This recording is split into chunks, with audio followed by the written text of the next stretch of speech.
Hello, welcome to Bible study time and welcome to my quiet time Bible study. I want to thank you so much for clicking on this video.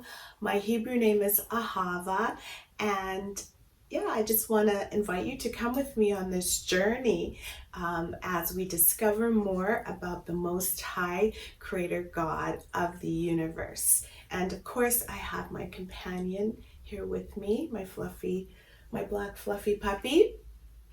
So today we are going to be continuing reading the book of Ecclesiasticus, also known as Sirach, and I will insert a card in this video for those of you who are interested in learning a little bit more about the history of the book of Ecclesiasticus and just the apocrypha in general, just a little blurb.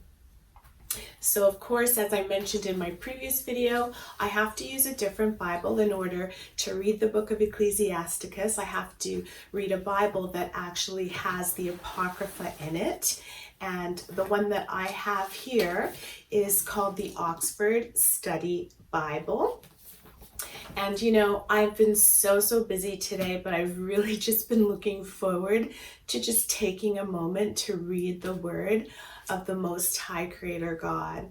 And in the previous video, we just sort of read through chapters 1 to 4. So in this video, I'm going to be continuing on reading through where we left off. And so we'll start with chapter 5. And as I mentioned, the book of Ecclesiasticus, also known as Sirach, is typically inserted in the middle of the Bibles that have the Apocrypha in them, in between the Old and the New Testament. And the book actually follows the wisdom of Solomon. So let's continue on, and we will begin in chapter number 5, just reading together and hearing what this very inspiring book of wisdom has to say. Starting in verse number 1 of chapter 5, it says, "Do not rely on your money and say, 'This makes me self-sufficient.' Do not yield to every impulse you can gratify or follow the desires of your heart. Do not say, 'I have no master.' The Most High, you may be sure, will call you to account. Do not say, 'I sinned, yet nothing happened to me.' It is only that the Most High is very patient. Do not be so confident of pardon that you pile up sin on sin. Do not say, 'His compassion is so great, he will pardon my sins, however many.' To him belong both mercy and anger, and sinners feel the weight of his retribution. Turn back to the Most High without delay, and do not defer action from one day to the next, for the Most High's anger can suddenly pour out. And at the same time of reckoning, you will perish. Do not rely on ill-gotten gains, for they will not avail on the day of calamity. Do not winnow in every wind or walk along every path. That is the mark of duplicity. Stand firmly by what you know and be consistent in what you say. Be quick to listen. I'll start again, verse 11. Be quick to listen, but over your answer, take time. Give an answer if you know what to say, but if not, hold your tongue.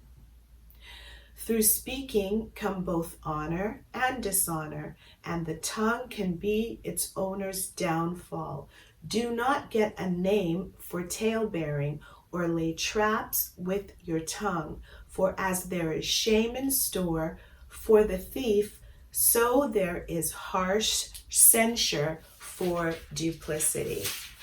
So that was chapter number 5, right? And right at the beginning of the chapter, we can see in verse number 1, it talks about the fact that, you know, we shouldn't rely on money, which I find to be very, very interesting, right? And don't say that, you know, I have enough money, I'm totally self-sufficient, right? And then it also talks about in chapter number 2, which is another verse that stuck out to me. Actually, most of them did. Most of them, you know, really were words of wisdom to me. But for the purpose of just narrowing down a couple before I summarize everything, verse number 2 says, do not yield to every impulse that you can gratify or follow the desires of your heart. And I really do feel as though that is so important for us to understand, particularly in today's society, you know, this society of instant gratification where you can just have access to whatever you want, you know, and if you have money, very interesting how that verse comes right after the verse that talks about, you know, not relying on your money. But in this society, you know, if you have enough money, you can buy just about everything, right? Also, what really stuck out to me in this chapter is the fact that the author talks about, you know, we should not boast about, you know, getting away with bad things, you know, and not being caught. It says, do not be so confident, you know, that you pile up sin upon sin. And then it highlights the fact, right, that the Most High can suddenly pour out his anger, right? And, you know, even though he is compassionate, he also has wrath. So let's move on now to chapter number 6. I will be highlighting some more verses in that chapter, but for now, we'll just stop there and let's read chapter number 6. Beginning in verse 1, it says, do not change from a friend into an enemy, for a bad name earns shame and disgrace. This is the mark of duplicity. Never let violent passions rouse you.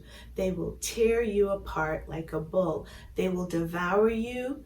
They will devour your foliage and destroy your fruit and leave you a withered tree. Evil passion ruins anyone who harbors it and gives his enemies cause to gloat over him.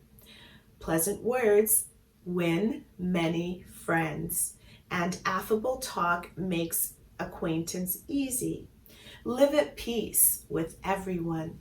Accept advice, however, from but one in 1,000. When you make a friend, begin by testing him and be in no hurry to give him your trust. Some friends are loyal when it suits them, but desert you in time of trouble. Some friends turn into enemies and shame you by making the quarrel public. Another may sit at your table, but in time of trouble is nowhere to be found. When you are prosperous, he is your second self and talks familiarly with your servants. But if you come down in the world, he turns against you, and you will not see his face again.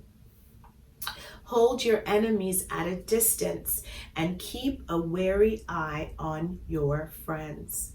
A faithful friend is a secure shelter. Whoever finds one finds a treasure. A faithful friend is beyond price. There is no measure of his worth. A faithful friend is an elixir of life, found only by those who fear the Most High. Whoever fears the Most High directs his friendships aright, for he treats a neighbor as himself. My son, seek wisdom's instruction while you are young, and you will still find her when your hair turns white. Come to her like a farmer who plows and sows, then wait for the good fruits she supplies. If you cultivate her, you will labor for a little while, but soon you will be enjoying the harvest. How harsh she seems to the uninstructed. The fool cannot abide her. Like a boulder, she tests and strains his strength, and he is not slow to let her drop. Wisdom well deserves her name. She is not accessible to many. Listen, my son, accept my opinion and do not reject my advice. Put your feet in wisdom's fetters and your neck into her collar. Stoop to carry her on your shoulders and do not chafe at her bonds. Come to her wholeheartedly and with all your might, keep to her ways. Follow her track and she will make herself known. Once you have grasped her, do not let her go. In the end, you will find the refreshment she offers. She will transform herself for you into joy. Her fetters will become your strong defense, and her collar a splendid robe. Her yoke is a golden ornament with her bonds of violet cord. You will put her on like a splendid robe and wear her like a garland of joy. If it is your wish, my son, you will be instructed. If you give your mind to it, you will become clever. If you are content to listen, you will learn. If you are attentive, you will grow wise. When you stand among the assembled elders, see who is wise and stick close to him. Listen gladly to every godly conversation. Let no wise maxim escape you. If you discover anyone who is wise, rise early to visit him. Let your feet wear out his doorsteps. Ponder the decrees of the Most High and study his commandments at all times. He will instruct your mind, and your desire for wisdom shall be met. So many gems of truth in that chapter. I just want to point out a couple. Initially, what stuck out to me is that this chapter, let's just see, I think in the very beginning of the chapter, starting with verse 6, it talks about, we need to live at peace with everyone. Like, we don't want to have discord with individuals, but then it moves on to really go into depth about giving advice to, the son, or Israel, who they're writing to, us in essence, right? About friendship, right? And what really stuck out to me is that the author points out that it's okay to test a friend. You can't just go into any relationship with someone who calls themselves your friend, quote unquote, right? Blindly. We have to be mindful. And, as believers in the Most High Creator God, followers of the way, we have to really guard ourselves, right? It also talks about how, when someone is familiar with you, when they're your friend, they tend to stick close to you when you are prosperous, right? But sometimes, which is very, very true, especially with the mentality in today's society, sometimes what happens is that when you fall into adversity, your friends are nowhere to be found. So it's very interesting to me that thousands and thousands of years ago, there were warnings such as these in these holy books, these books of wisdom. right? And it talks about the fact that a faithful friend is a secure shelter, and whoever finds one, finds a treasure. And, when you think about treasures, they're usually quite rare, and so it speaks to the fact that, you just can't let everybody in. You have to be wise in your choices regarding those within your close inner social circle. And then it goes on to sort of talk about all the blessings that one will receive when one goes after wisdom, And it talks about how you should seek out those individuals who are wise and learn from them. So now let's move on to chapter number 7, beginning in verse number 1. It says, "Do no evil, and no evil will befall you. Keep clear of wrong, and it will avoid you. Do not sow in the furrows of injustice for fear of reaping a sevenfold crop. Do not ask the Most High for high office, or the king for preferment. Do not pose as righteous before the Most High, or act the sage in the king's presence. Do not aspire to be a judge. You may lack the strength to root out injustice, or you may be intimidated by rank and so compromise your integrity. Do not commit an offense against the community and so incur a public disgrace. Do not pile up sin on sin, for just as one is enough to make you guilty. Do not say, all my gifts to God will be taken into account. When I make an offering to the Most High, He will accept it. Do not grow weary of praying or neglect almsgiving. Never laugh at anyone in his bitter humiliation, for there is one who both humbles and exalts. Do not plot to deceive your brother or do the like to your friend. Refuse ever to tell a lie. It is a habit from which no good comes. Do not be loquacious amongst the assembled elders, and when you pray, do not repeat yourself. Do not resent manual labor. Work on the land was ordained by the Most High. Do not enlist in the ranks of sinners. Remember that retribution will not tarry. Humble yourself to the uttermost, for the doom of the ungodly is fire and worms. Do not part with a friend for gain, or a true brother for all the gold of Ophir. Do not miss the chance of a wise and good wife. Her attractions are worth more than gold. Do not ill-treat a servant who works honestly, or a hireling whose heart is in his work. Regard a good servant with deep affection, and do not withhold his freedom from him. Have you cattle? Take care of them, and if they bring you profit, do not part with them.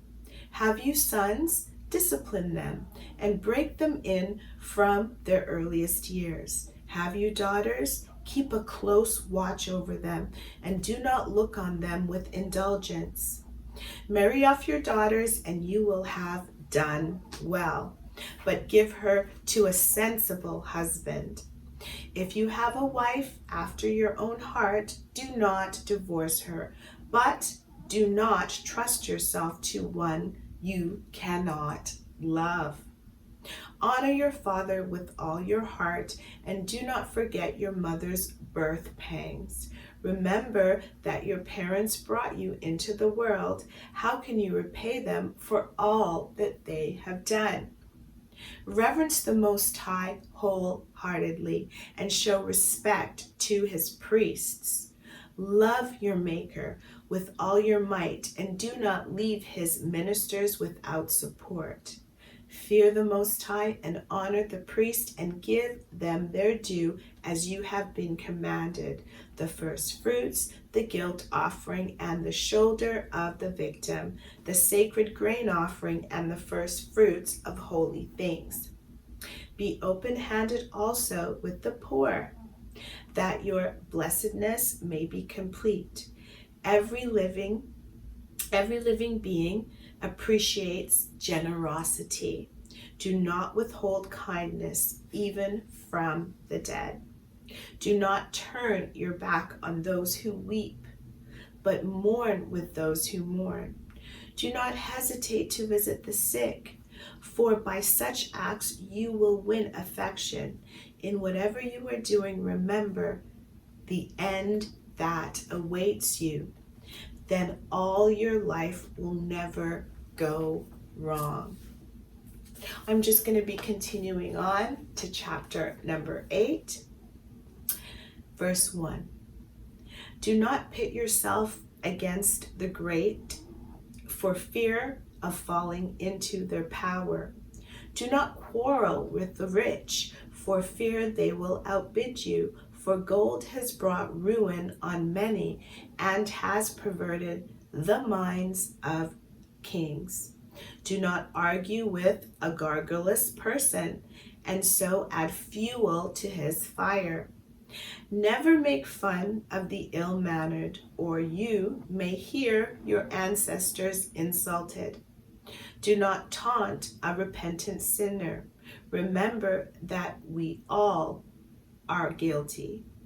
Despise nobody in his old age. Some of us are growing old as well. Do not gloat over the death of anyone. Remember, we all must die. Do not neglect the discourse of the wise, but apply yourself to their maxims. From these you will gain instruction and learn how to serve the great. Attend to the discourse of your elders, for they themselves learned from their fathers. They can teach you to understand and to have an answer ready when you need one.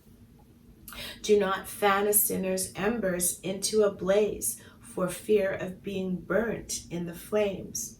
Do not let anyone's insolence bring you to your feet.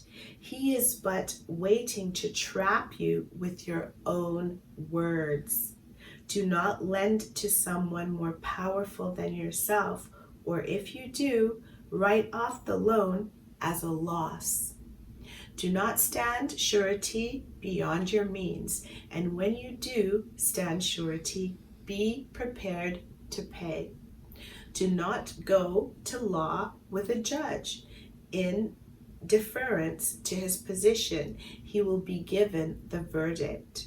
Do not go on a journey with a reckless man, for you may find him a burden. He will take the way he fancies, and through his folly, you also will come to ruin. Do not fall out with a hot-tempered man, or travel with him across the desert. He thinks nothing of bloodshed. And where no help is at hand, he will set upon you. Never discuss your plans with a fool, for he cannot keep anything to himself. Do not do anything private in the presence of a stranger. You do not know what he will make of it. Do not tell what is in your mind to all comers or accept favors from them. What really stuck out to me in chapter 8 was another reminder that we should attend to the discourse of the elders, for they themselves learned from their fathers.